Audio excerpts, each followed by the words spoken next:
And finally, this evening, GPL is sounding a warning to customers.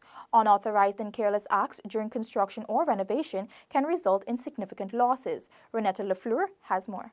One major issue contributing to power loss is the increase in load where consumers attempt to add capacity to the existing approved service. To do this, consumers must consult a certified electrician for inspection, receive a certificate of inspection from the Government Electrical Inspectorate, and then apply at any GPL office for a load increase.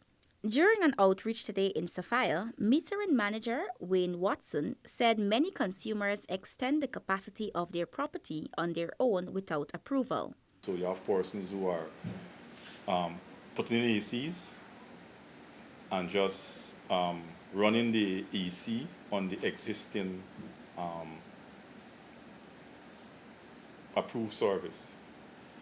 Now, the backlash with that, it burns the meter, right?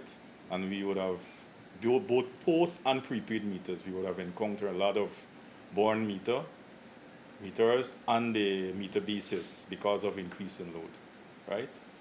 And also on the other side, it can also cause damages to the consumer property by way of fire. Another issue is the shifting of the meters during renovation works. Watson said the correct thing to do is to apply a GPL for a shift from permanent to a temporary circuit to facilitate the works. That is not being done.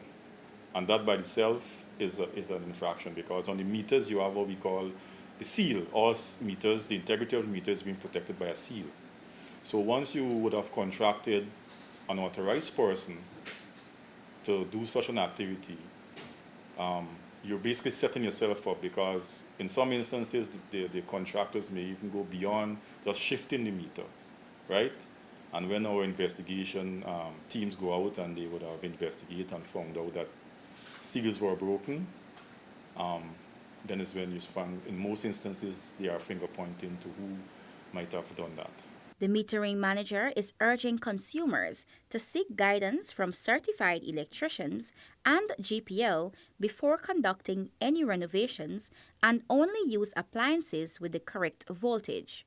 Renetta Lafleur for InfoHub.